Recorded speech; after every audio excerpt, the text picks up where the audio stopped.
Okay, in this video, what we're going to be showing is the use of a motion calculate cam profile.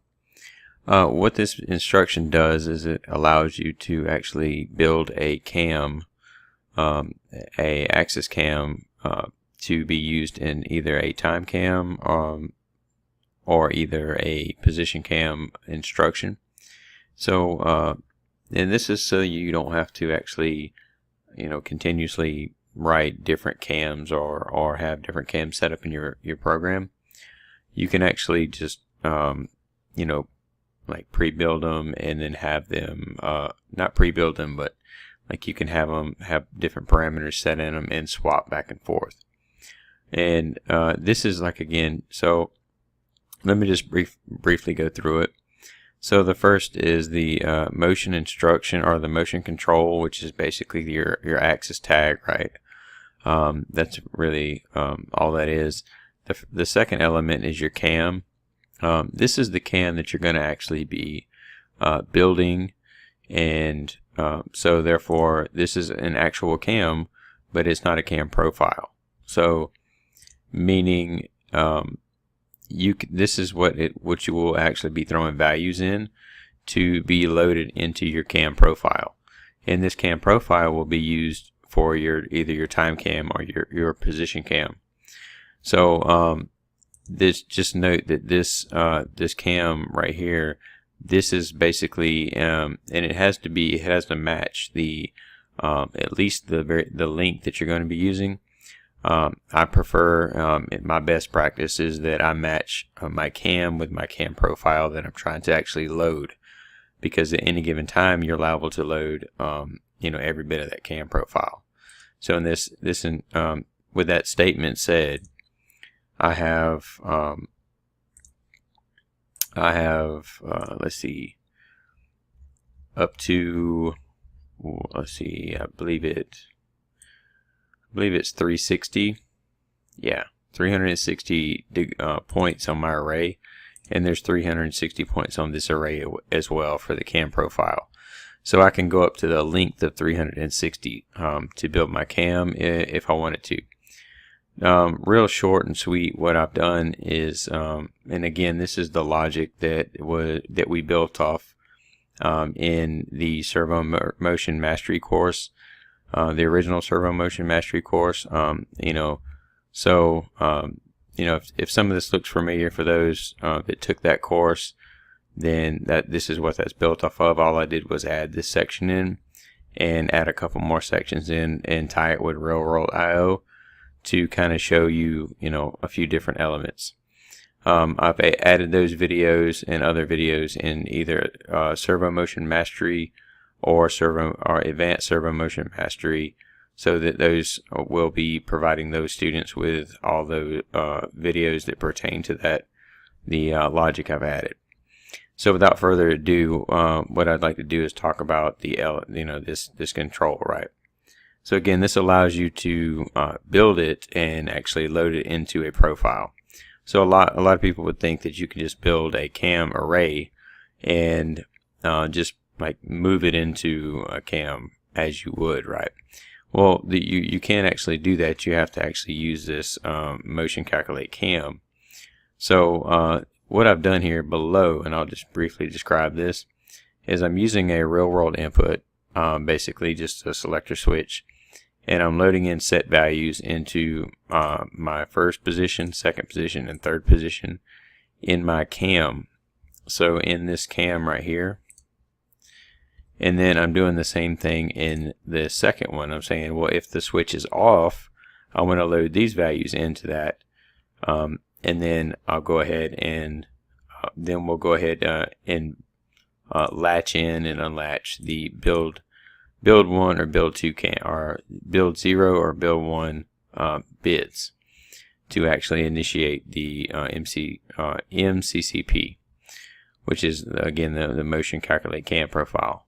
So with that said, what happens is it comes in, it loads the value, it basically builds the cam right here inside the cam tag, and then it comes in and latches it, and it waits till the EN, which is the enable of the MCCP instruction to come high, and when it comes high and it says that the bit is on, that it will automatically unlatch it. So it's pretty much, this logic right here is just basically simulation, if you would, this bottom two rungs, to make sure that I cut the cycle the cam profile when I need to.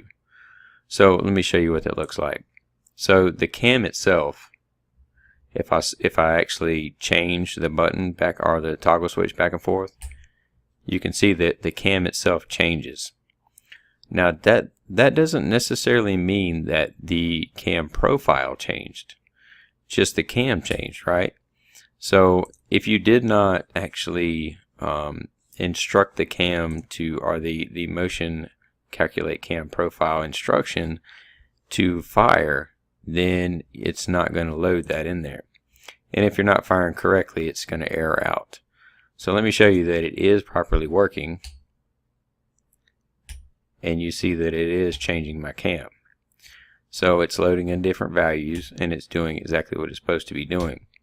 Now, one thing that's really critical, when I will say this, or you're going to get an error 29, is that you put the proper length in here, and that you also put in the proper values. Meaning, if let me just open this up real quick. Meaning, if your actual master value is not continuously moving forward or continuously moving in this direction, basically, because your cam is based upon a forward direction, or it could be based upon, there's different ways to do it. But you could, I guess what I'm trying to highlight is there's potential there to instruct I guess an illegal, what they call an illegal instruction, or illegal. I'll actually do it for you. Let's do that. So let's just say we changed our cam length to a 5, right? So now our cam length is a 5. Okay, so immediately I'm going to error out because I'm not actually loading in 5 values.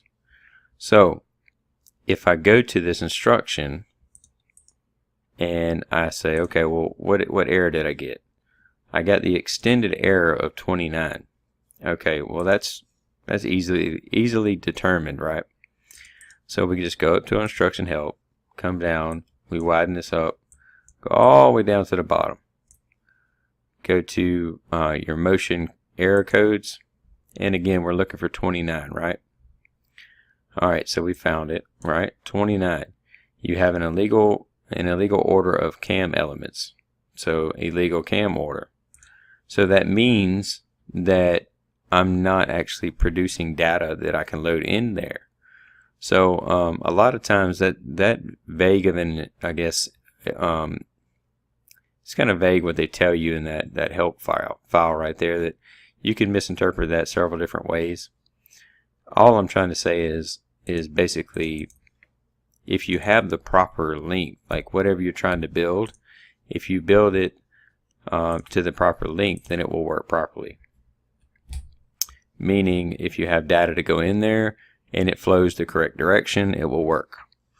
So if I choose to build the cam with 4 elements, which I am loading in 4 elements, 0, 1, 2, 3, 4, or 0, 1, 2, 3, then it will build it just like it is. Now, let's just say, for instance, I'm loading, let's just use it for instance, I'm loading the 4 elements, but I'm only choosing to use 3.